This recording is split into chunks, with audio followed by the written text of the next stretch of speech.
So this paper is called Keeping Up with the Jonases, Economic Impacts of Overconfidence and Micro-Entrepreneurs. The motivation for this paper lies in the overconfidence literature. So we know that overconfidence is a widespread phenomenon with robust evidence across different domains and a growing literature on the economic implications of an overconfidence bias. So for example, the Untitled 2005 look at overconfidence in the context of CEO behavior and its consequences for firm outcomes. So we have a growing evidence that managers make biased decisions and have non-standard beliefs, and this evidence is typically focused on CEOs in developed countries.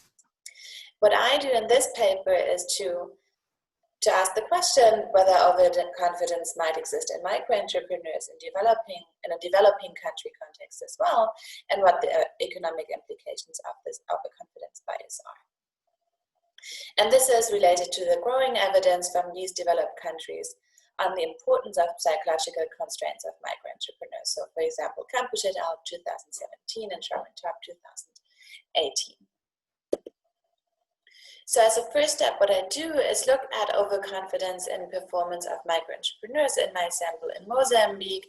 And what this graph shows is that the beliefs over the relative success by actual percentile show a clear pattern of overconfidence in those that are in the lower percentiles.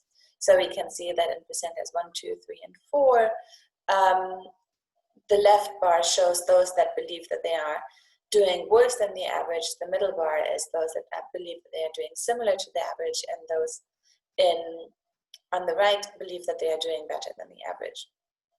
And what we can see is, like, in this lowest percentile, about 50% get it right, but the other 50% do believe that they are doing much better than they actually do, and this is a consistent pattern, more or less, until we actually reach to the median entrepreneur.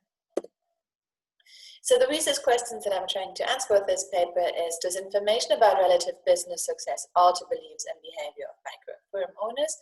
So can information about your relative standing actually resolve an overconfidence bias? Then I look specifically on how it affects your effort and cooperation choices, and whether these constraints are binding for micro firm performance. And then as a sub-question, I'm asking whether it matters who your peers are. So can we give any information about peers, and does that information help the initial treatment in itself or not? Okay, so I do a simple information provision experiment with approximately 300 micro firms in urban market clusters in Mozambique, which is focused on the greater area of Maputo, the capital. And I have randomly allocated treatment groups that receive information about their rank regarding their week sale relative to 9 other firms in the same sector. They see the sales distribution of their own sector, and then there's a sub-treatment with basic information about peer characteristics.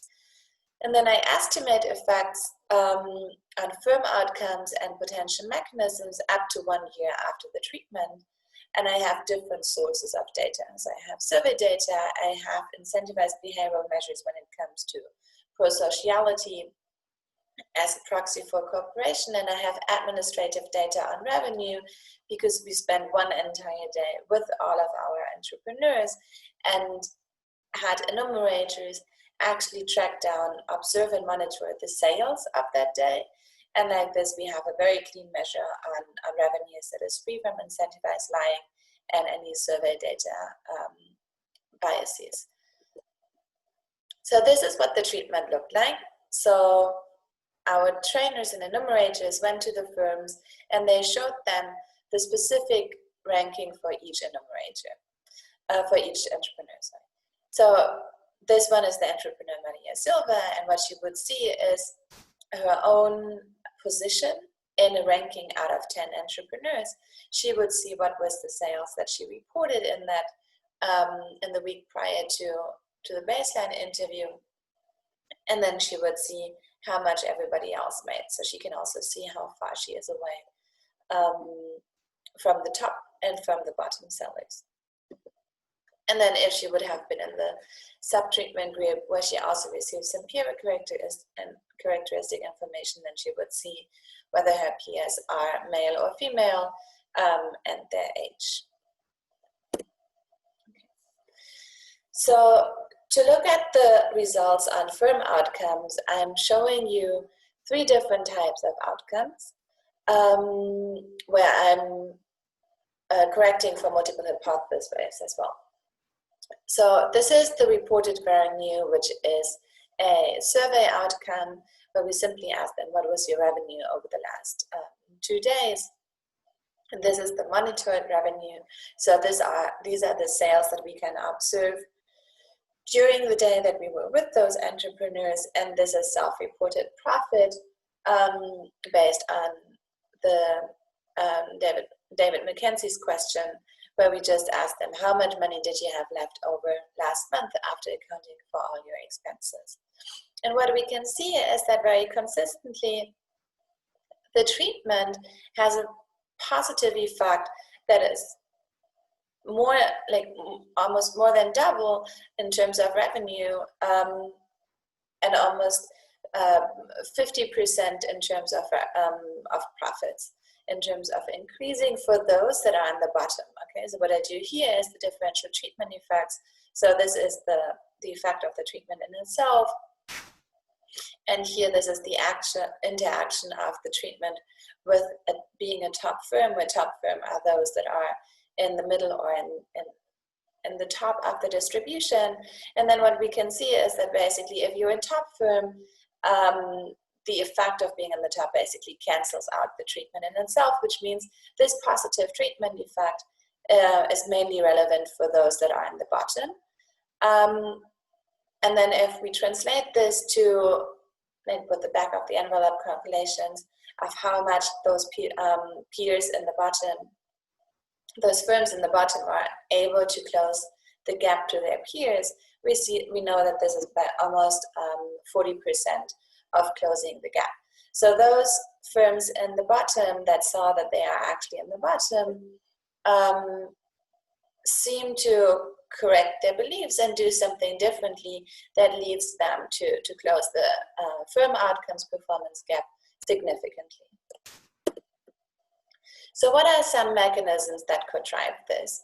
So what I can observe is that they work more hours per day, they do work more days over the week, and they do seem to contribute to have a higher pro-sociality indicator, which means that in an incentivized dictator game, they contribute more or share more with their peers. And the way that I interpret this is that pro-sociality is an indicator of how much you cooperate with your network, as these are strategic interactions of sharing money.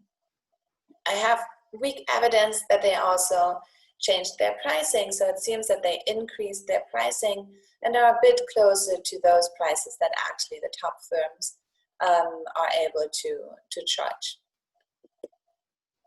So to give you an overview of some other mechanisms, it seems that there is very weak evidence on the imitation of bookkeeping and business measures behavior. There's some evidence on better inventory management. It seems that there's very few impact on savings behavior and the increase in demand for loans. They do invest slightly less in equipment, but slightly more in product diversification. And we have some weak evidence on improved client management and sales.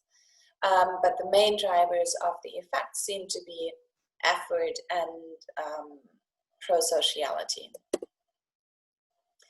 Lastly, what I would like to show you is what is the additional impact of sharing this information about peer characteristics, and whether or not, and most importantly, the top firm has a female business owner.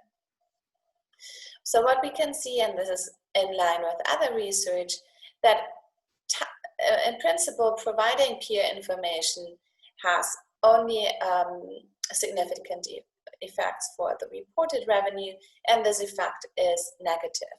So it seems to be better to not give any information about who the peers are and any peer characteristics. But if firm owners observe that the top vendor in their own industry, in their own sector, is a female, then there is this highly positive effect that cancels out the negative effect of peer information by itself, and additionally supports the treatment effect. So it seems that observing a woman on top of a sales distribution for these firm owners has some kind of additional motivation to exert more effort and to change their behaviors to increase revenue and profits. Okay. So to conclude, what I do find is that there's indirect evidence of managerial mistakes and biased decision-making in the context of micro-entrepreneurs in developing countries. I do find that these biases have large economic consequences for the least productive firms, and this potentially has large implications for income of likely ultra-poor households, right? Because those are firm owners that make very little money in general, and that might benefit most from correcting these biases. I also show that a simple information treatment exploiting simple baseline data increases firm inputs related to intrinsic motivation, and I can show that it increases strategic cooperation as measured through pro-sociality indicators that likely leads to increased skills and higher average pricing. Thank you so much.